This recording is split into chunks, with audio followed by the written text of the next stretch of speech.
ఇది చాలా ఈజీ యాక్చువల్‌గా. బికాజ్ ఇక్కడ ఏంటి అంటే, because of some reason the company whatever the previous capital is there, ఆ ప్రీవియస్ క్యాపిటల్‌ని it is going to reduce it. Internal reconstruction అనగానే అది. ఎక్స్‌టర్నల్ రీకన్‌స్ట్రక్షన్ అంటే యూజువల్‌గా it again takes as a amalgamation or a merging ఇవే వస్తాయి. But internal reconstruction అంటే within the company some changes are made అన్నమాట. So, in what situation we usually go for changes అని అన్నప్పుడు, నా కంపెనీ అనేది అంత పెద్దగా రన్ అవ్వట్లేదు. సో, ఎంత ఎక్కువ నేను ఎక్కువ క్యాపిటల్ పెట్టుకున్నాననుకో, అంతమందికి డివిడెండ్ ఇస్తూ పోతూ ఉండాలి. సో, ఇలాంటివన్నీ నా వల్ల కావు. సో, కాబట్టి ఏం చేస్తాము, కొన్ని will try to reduce it అన్నమాట. అంటే మన కెపాసిటీ మనకంత లేదు. So, why to have such big capacitative capital? And కొన్ని క్యాపిటల్స్‌ని ఈ క్యాపిటల్ నేను రెడ్యూస్ చేస్తే గనక కొన్ని నేను లయబిలిటీస్ పే చేయగలుగుతాను. సో, అప్పుడు నా బర్డెన్ ఆఫ్ లోన్స్ అవి ఏవైతే ఉన్నాయో అవి తగ్గిపోతాయి. సో, ఇలాంటి సిట్యుయేషన్స్‌లో this is one kind of a step usually the organisation is going to make it అన్నమాట. సో, ఈ ప్రాసెస్‌లో ఏంటంటే, whatever the reduced amount is there, ఆ రెడ్యూస్డ్ అమౌంట్‌ని we transfer to one account. We create one account called in reconstruction account. So everything reconstruction or reduction, capital reconstruction అంటాము లేదా reduction account, capital reduction account. So whatever the amount, reduced amount is there, ఆ reduced amount అంతా కూడా we'll transfer to the reduction account. And ఆ amount ఏదైతే accumulated reduction amount అయిపోతుందో దాన్ని we will try to write off the liabilities or whatever the payments we have to make to the outsiders and if any reductions in assets అవన్నీ కూడా మనం తీసుకుంటాం. So why I have chose these problem here is, one thing is he gave a balance sheet నా. So ఈ reconstruction అయిన తర్వాత మళ్ళీ మనం కొత్త బ్యాలెన్స్ షీట్ చేసినప్పుడు it has to get tallied అనమాట. సో అందుకే ఆ బ్యాలెన్స్ షీట్ చేయడానికి నేను బ్యాలెన్స్ షీట్ ప్రాబ్లం చూసాను. దెన్ ఇక్కడ మీకు డిప్రిసియేషన్ ఆఫ్ అసెట్స్ ఇచ్చాడు, అప్రిసియేషన్ ఆఫ్ అసెట్స్ ఇచ్చాడు. So how these two things you are going to have it. ఇక్కడ journal entries important and hardly పెద్దగా జర్నల్ ఎంట్రీస్ ఉండవు, 4-5 ఉంటాయి. So I'll read out the sum. The following is the balance sheet of Poor Limited as on 31st March, he said. So he gave buildings, machinery, patents, stock, debtors, P&L preliminary expense. So ఈ P&L preliminary expenses ఏవైతే ఉన్నాయో అవి losses కిందకి వస్తాయన్నమాట. So ఈ losses ఏం చేస్తామంటే ఇవి మనం రైట్ ఆఫ్ చేసేసేయాలి. లాసెస్ కదా, సో ఫస్ట్ లిస్ట్లో రైట్ ఆఫ్ చేసే లిస్ట్లో అవే వస్తాయి. నెక్స్ట్ షేర్ క్యాపిటల్లో he gave 2 lakhs worth capital, preference share capital ఏమో 50 వర్త్ ఉంది. Debentures 1 lakh, trade credit 3 lakhs, outstanding expenses 50,000. Now what he is asking with a view to reconstruct the company, it is proposed to reduce the capital of equity shares by 8. అమ్మా ఇది మాత్రం రీకన్స్ట్రక్షన్లో 2/8 అన్నాడా by 8 అన్నాడా, నేను ఆ క్లాస్లో కూడా ఉన్నప్పుడు అదే చెప్పేదంట. Article is going to make a lot of difference. 2 అంటే ఆ 10 రూపీస్ది 8 రూపీస్కి తీసుకురాని, బట్ ఇక్కడ ఏమన్నాడు, రెడ్యూస్ ద క్యాపిటల్ బై 8 అన్నాడు. అంటే 10 రూపీస్ నుంచి 8 మైనస్ చేయండి అన్నాడు. అంటే now the value of a share is only 2 rupees అనమాట. సో అంతే, మిగతాదంతా మనం ఎందులోకి ట్రాన్స్ఫర్ చేస్తాము, 8 రూపీస్ వర్త్ ఆఫ్ క్యాపిటల్ రిడక్షన్లోకి ట్రాన్స్ఫర్ చేస్తాం. Reduce the value of preference shares 260 అన్నారు. So these you just observe. So new value ఎంత, 60 రూపీస్, అంటే 40 రూపీస్ వాడు రెడ్యూస్ చేస్తున్నారు. సో 2 ఆర్ బై, ప్లీజ్ ఆర్టికల్ని కాన్సన్ట్రేట్ చేయండి. Reduce 10% debentures by 10%, reduce the rate of interest to 8%. So ఇక్కడ పెద్దగా డిబెంచర్స్ని మనం ఏమీ చేయట్లేదు, just whatever we are reducing 10% మాత్రమే రెడ్యూస్ చేస్తున్నాము. So that then trade creditors sacrifice 1,30,000 అంట. వాళ్ళు ఒక సాక్రిఫైస్ చేస్తున్నారు, అంటే దే ఆర్ ఫోర్ గోయింగ్, మాకు వద్దు పర్వాలేదని. Appreciate the buildings by 20%. So ఇక్కడ అప్రిసియేషన్ ఉంది, అసెట్ ఏం చేస్తామని. Write off all fictitious and intangible assets, intangible assets కూడా తీయమన్నాడు. ఇంటాంజిబుల్ అసెట్స్ అంటే మన పేటెంట్స్ కూడా వస్తాయి, గుడ్ విల్ పేటెంట్స్ అట్లాంటివి. So write off all intangible assets and reduce machinery by 60, stock by 10, create a provision for bad debt 5,000. Assume said proposal is duly approved and carried out. You are required to give necessary journal entries on the balance sheet for reconstruction. So here we are going to do the um, first journal entries. The journal entries are very important in this one because how we have transferred, that is what here we have to show. So that's why we are going to post the journal entries first.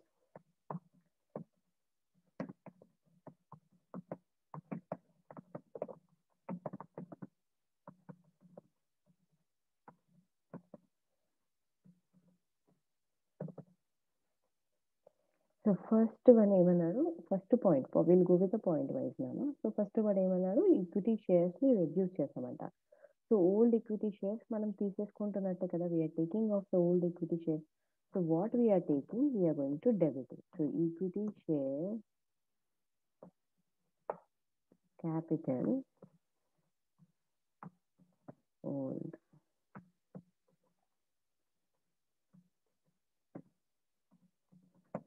account debit 2 lakhs worth ఉంది. దాన్ని ఇప్పుడు మనం ఏం చేసాము, we are making it to equity share capital new value.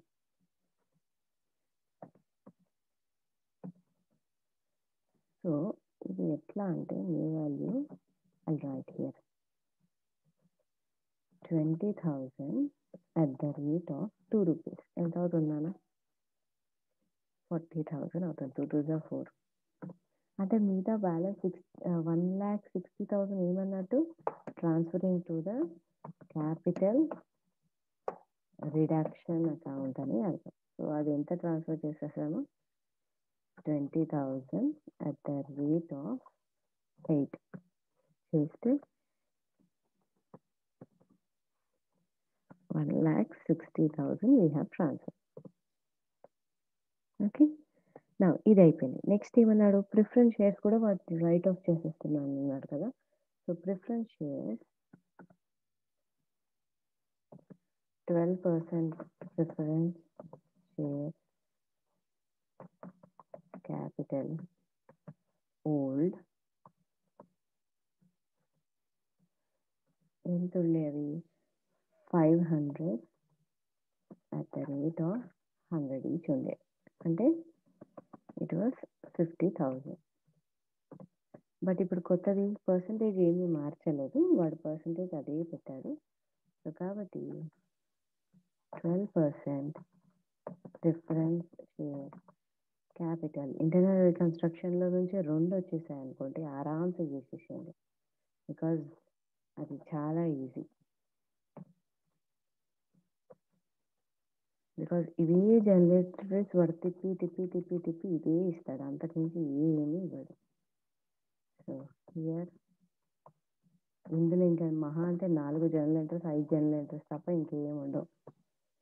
So కాబట్టి ఇదే వస్తే కనుక క్యాపిటల్ రిడక్షన్లో నుంచి 2 చేసి పడేసాను. అక్విజిషన్ ఈజీగా ఉంటుంది, ఇంటర్నల్ రికన్స్ట్రక్షన్ ఈజీగా ఉంటుంది. సో 40 రైట్ ఆఫ్ చేశారు. So 5 4s 20 done. తర్వాత ఇంకోటి ఏమన్నాడు, డిబెంచర్స్ కూడా రెడ్యూస్ చేస్తున్నారు. సో ఓల్డ్ డిబెంచర్స్ ఎంత ఉండే మనకి, 10% debentures account debit. So debentures account debit old ఎంత ఉండే నాన్న,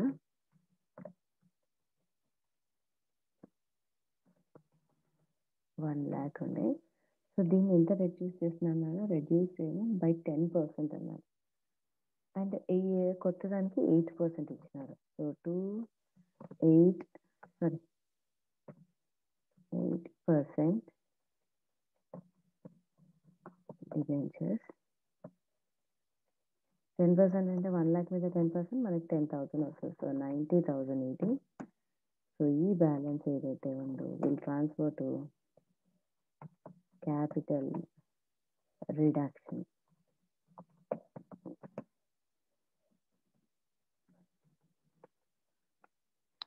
This we have transferred. Now next మనం ఏం చేసాం అంటే, first what we have to do is we have to fill it up అనమాట. క్యాపిటల్ రిడక్షన్ ఎంతవరకు అయితే మనం ఫిల్ చేసుకుంటున్నాం అమౌంట్ని, ఆ అమౌంట్ అంతా మనం అక్యుములేట్ చేసుకుంటాం. ఆ అక్యుములేట్ చేసిన టోటల్ అమౌంట్ ఒక్కొక్కటి రైట్ ఆఫ్ చేసుకుంటూ వెళ్ళిపోతాం, అంతే తేడా. సో కాబట్టి నెక్స్ట్ ఇంకెవరు సాక్రిఫైస్ చేస్తున్నాను అన్నాడు, క్రెడిటర్స్ వాళ్ళు సాక్రిఫైస్ చేస్తున్నాడు అన్నాడు. So here trade creditor account debit. So old ఎంత ఉండే, 3 lakhs.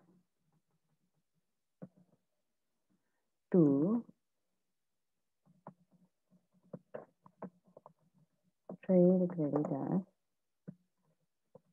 new 1,30,000 తీసేస్తే 1,70,000 కదా. సో 1,70,000. సో 2 మళ్ళీ ఇది కూడా ఇందులో వేసేస్తాము, క్యాపిటల్ రిడక్షన్లోకి వేస్తాం because amount is saved. So ఎంత అమౌంట్ సేవ్ అయితే అంత అమౌంట్ మనం capital రిడక్షన్లో వేసేసేయాలి. Now this is done. And this one is a new thing, that is appreciate the value of buildings by 20%. So remember, usually reduction reduce in the asset value. So that is something we have to write off. And the amount is we have to minus it. అది increase అయ్యింది అంటే something it's a benefit కదమ్మా. Asset value has increased. So something asset value has increase అన్నప్పుడు the value has increase. So ఆ వచ్చిన extra వాల్యూని కూడా నేను క్యాపిటల్ రిడక్షన్కి యూటిలైజ్ చేస్తాను. So how that entry will be, buildings account debit, how much it has increased అన్నారు 20%. So 20% అంటే 2 lakhs ఉంది. 2 2s are 4. So 40,000 to యూజువల్గా ఇక్కడ అప్రిషియేట్ అని రాస్తాం మనం. డిప్రిసియేషన్ ఎంట్రీ ఎలా వస్తుంది మనకి, depreciation account debit to asset account కదా. అదే అప్రిసియేషన్ ఎంట్రీ ఎలా వస్తుంది, asset account debit to appreciation. But ఈ అప్రిసియేషన్ మనం ఏం చేస్తున్నాం, మళ్ళీ అప్రిసియేషన్లో ఇవ్వకుండా క్యాపిటల్ రిడక్షన్లో వేసేస్తున్నాం. అంటే ఆ ఫండ్ పెంచుకుంటూ పోతున్నాం. ఎక్కడెక్కడైతే మనకి ఫండ్ వచ్చే ఛాన్సెస్ ఉందో ఆ ఫండ్ని మనం పెంచుకుంటూ పోతున్నాం. So that is the reason we have got it. Now here all the things are done. Now he said write off all the things అన్నాడు. So write off all the things అన్నాడు కాబట్టి here total accumulated అమౌంట్ని నేను ఇప్పుడు add చేసుకుంటూ పోతాను. So first దాంట్లో ఎంత వచ్చింది, 1,60,000, 1,60,000, 20, 1,80,000, 1,80,000 plus 10, 1,90,000, 1,90,000 plus 40, 2,30,000, 2,30,000 plus 1,30,000, 2,30,000 plus 1,30,000, 3,60,000. So total ఎంత నాను క్యాపిటల్ రిడక్షన్ ఎంత మిగిలింది మనకి, 2,60,000 మిగిలింది. సో ఇప్పుడు అంతా రెడ్యూస్ చేసుకుంటూ పోతాం. అండ్ రిమెంబర్ మ్యాక్సిమం టైమ్స్ కరెక్ట్గా అంటే ఎంతైతే రిడక్షన్ అమౌంట్లో ఉందో మ్యాక్సిమం టైమ్స్ కరెక్ట్గా టాలీ అయిపోతుంది అనమాట. అంటే అప్పులతో కానీ whatever amount we have to write off in the form of assets కానీ whatever the amount we have to give away in the form of any loans and all those things ఇవన్నిటికీ సరిపోతుంది. By mistake సరిపోలేదు అంటే then ఆ మిగిలిన amount మళ్ళీ నేను ఎక్కడికి ట్రాన్స్ఫర్ చేస్తాను అంటే capital reserve. Because any profit out of assets or any profit out of shares is to be transferred to the reserve called capital reserve. అందుకే అక్కడ ట్రాన్స్ఫర్ చేస్తాను. So capital reduction account debit which is 3,60,000.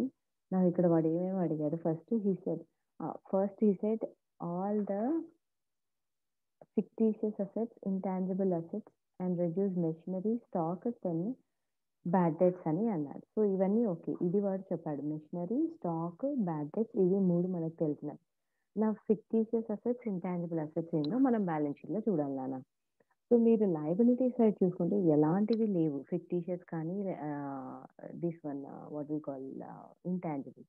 Asset side చూసుకుంటే మీకు intangible patents ఒకటి వచ్చింది, fictitious assets వచ్చేసి PNL preliminary వచ్చినాయి. మరి ఈ రెండు మనం రైట్ ఆఫ్ చేయాలి కదా. So that's why first I'm trying here. I said first ఏది పేమెంట్ చేసినా చేయకపోయినా పిఎన్ఎల్ లాస్ ఏమైనా ఉంటే అది చేయాలి. సో అదే మనం ఇక్కడ నేను లాస్ రైట్ ఆఫ్ చేస్తున్నాను. సో లాస్ ఎంత ఇచ్చినాడు నాకు బ్యాలెన్స్ షీట్లో, he gave 1,65,000.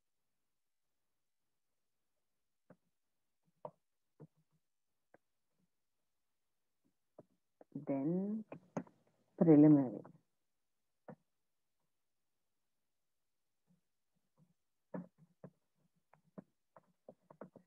Preliminary expenses ఎంత ఇచ్చారు, 30,000.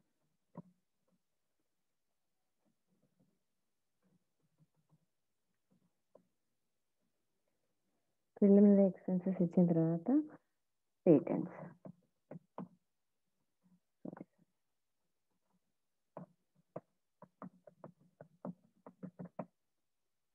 పేటెంట్స్ ఎంత ఇచ్చారు?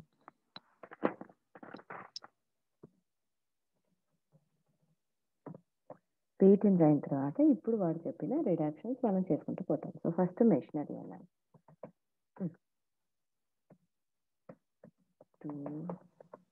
మెషినరీ అకౌంట్ ఎంత చెప్తున్నాడు? Reduce by 60, stock by 10. So 60,000 ఇక్కడ, and then to stock account by 10 ఇక్కడ, అండ్ దెన్ బ్యాడ్ డేట్స్ అన్నాడు. సో బ్యాడ్ డేట్స్ 5 అని చెప్పాడు వాడు. So to provision for bad debt అనుకో.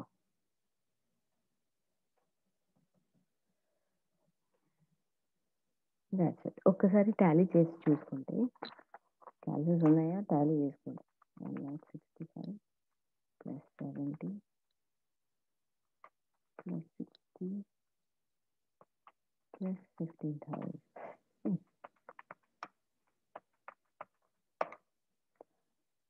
3,10,000 వస్తుందన్నా. అంటే ఇంకా మన దగ్గర డబ్బు మిగిలింది. సో అప్పుడు నేనేమన్నాను, ఇప్పుడే దాన్ని మిగిలితే we all transfer to the capital reserve. So to capital reserve account. So ఇక్కడ రాస్తున్నాను balancing figure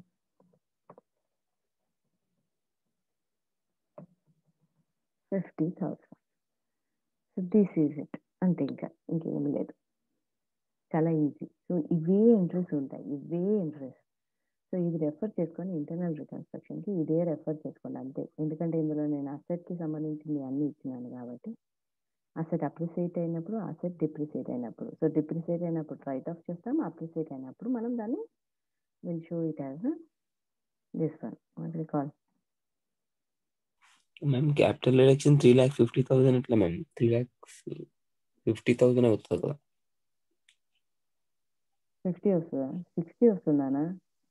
చూడిగో 1,60,000 plus 20 1,80,000, 1,80,000 plus 10 1,90,000. So మళ్ళీ 40కి రా బిల్డింగ్స్ది. 1,90,000కి 40 యాడ్ చేస్తే ఎంత? 2,30,000 కదా. Yes ma'am. 2,30,000 ప్లస్ మళ్ళీ ఇక్కడ చూడు 1,30,000. సో 30 అక్కడే 60 అయిపోయింది, plus 1,00,000.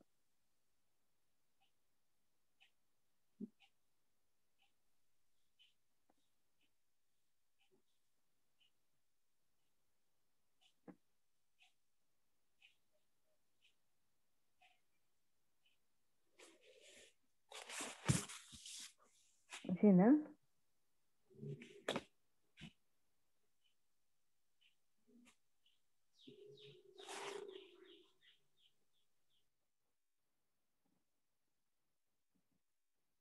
వచ్చిందారా?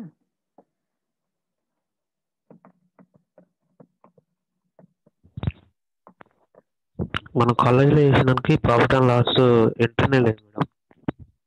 Profit and loss entry ఇవ్వాలి అసలు. మనం కాలేజ్లో చేసిన దానికా? ఎప్పుడు తిన్నానా? అసలు ఆ ఎంట్రీనే లేదు. క్యాపిటల్ రిడక్షన్ తర్వాత ఇవి ప్రిలిమినరీ, మెషినరీ, స్టాక్, పేటెంట్స్ అవే ఉన్నాయి. పిఎన్ఎల్ బహుశా మనకి పిఎన్ఎల్ లాస్ లేకుండా ఏమోనా? లాస్ ఉంటే మనం కంపల్సరీ రైట్ ఆఫ్ చేయాల్సిందే. ఎందుకంటే క్యాపిటల్ రిడక్షన్ 3,10,000 వస్తుంది. 3,60,000 నాని. అంటే ఎక్సెప్ట్ పిఎన్ఎల్ లాస్ అది తీసేసే. ఓకే, బట్ పిఎన్ఎల్ లాస్ ఉంటే తీయాలి నాన్న కంపల్సరీ. ఎందుకంటే నాకు నెక్స్ట్ నేను క్యారీ చేయకూడదు కదా.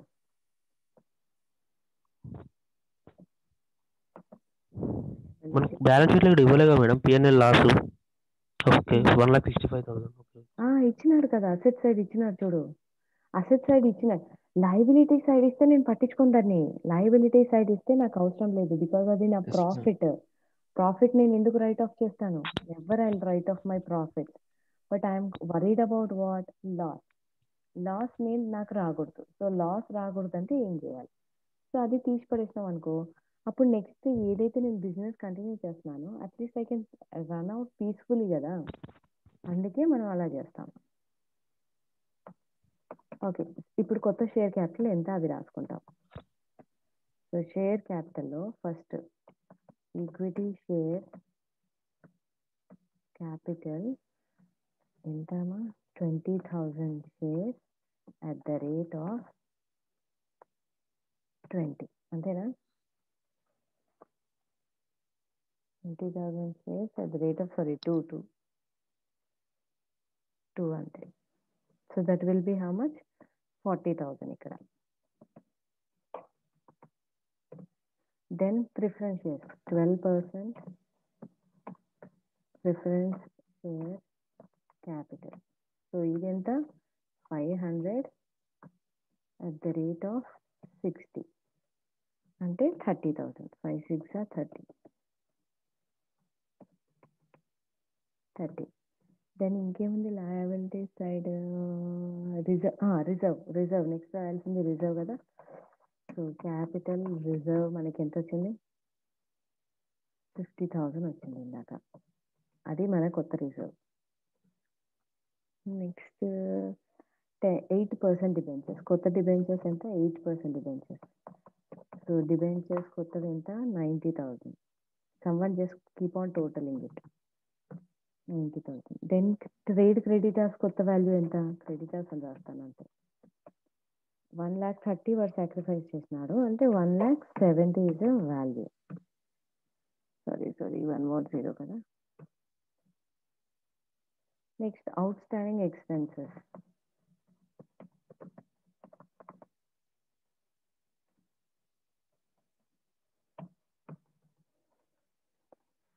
So out standing expenses. So ఇవే మనం రాసినాం. సో ఇది ఎంత వస్తుందో చూసుకోండి, రాసి పెట్టుకోండి. దెన్ మనం ఇక్కడ అసెట్ సైడ్ చేద్దాం. సో అసెట్ సైడ్ నేను మీ క్లాస్ వర్క్లో ఎట్లా ఏ బ్యాలెన్స్ షీట్ ఫార్మాట్లో చేసినానో ఆ బ్యాలెన్స్ షీట్ ఫార్మాట్లో చేయండి. నేను మీకు అంతా ఇదే ఫార్మాట్లో చెప్తున్నాను, ఇదే ఫార్మాట్లో చేసేస్తున్నాను. ఫస్ట్ అసెట్స్లో మనకి ఏమేమి ఉన్నాయేమో బిల్డింగ్స్ ఏమైనా తగ్గిందా? నో బిల్డింగ్స్ పెరిగింది కదా. So buildings 2 lakhs plus 40. So appreciate అయ్యింది కాబట్టి it will be how much? 2,40,000. Then machinery ఏం చేసాము? మెషినరీ తగ్గించాము కదా. మెషినరీ ఎంతనా? సో ఇది ఒకటి చూపిస్తాను. 30 minus 60 కదా తగ్గించింది, అంటే 70 వస్తుంది కదా వాల్యూ అవుటర్ కాలంలో. అంతే 70 వస్తుంది. దెన్ పేటెంట్స్ లేదు. స్టాక్ మనం ఎంతకు తగ్గించాము? స్టాక్ 10,000కి తగ్గించాము. సో స్టాక్ తగ్గిస్తే అది కూడా 70కి వస్తుంది. దెన్ డేటాస్ 5,000 తీసేసారు. సో 55,000 minus 5,000 తీసేస్తే ఇట్స్ 50,000. దెన్ ఇంకా అంతే కదా, ఇంకేం లేవు కదా.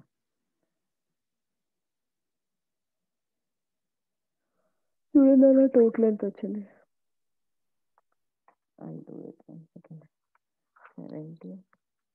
70 plus 120 290 380 430. అండ్ ఇక్కడ 70 140 3,80 same 4,30,000. So that's it. Internal reconstruction sum చూడండి మా, అది కనుక మీకు ఈజీగా వస్తే please just do internal reconstruction ఉంది. బికాజ్ అది అక్విజిషన్ కానీ ఇంటర్నల్ రీకన్స్ట్రక్షన్ కానీ both in this chapter both are damn easy. So మీకు అక్కడ వాడు మీకు మర్జ్ మెథడ్ ఇచ్చాడు, పర్చేస్ మెథడ్ కాకుండా. పర్చేస్ మెథడ్ ఇచ్చేస్తే మీకు పెద్దగా పని ఉండదు, జస్ట్ అన్ని ట్రాన్స్ఫర్ చేసేసేయాలి, పోస్ట్ చేయాలి. సో మీకు అది ప్రాబ్లమేటిక్ అని ఇక్కడ అనిపిస్తే ఈ ఇంటర్నల్ రీకన్స్ట్రక్షన్ నుంచి 2 చేసేసేయండి అన్న, because this will be damn easy. రేపు ఒక్కటే అక్విజిషన్ చెప్పేస్తాను, ఓకేనా? Okay madam. సో రేపు చూడండి, ఆ తర్వాత మళ్ళీ కంటిన్యూ చేద్దాము అంటే జస్ట్. బట్ ఏమి ఎక్కువ ప్రిపేర్ అవ్వకండి అన్న. Just schedules 4th and 5th యూనిట్లు and just stop recording once. Okay ma'am. 4 units is enough.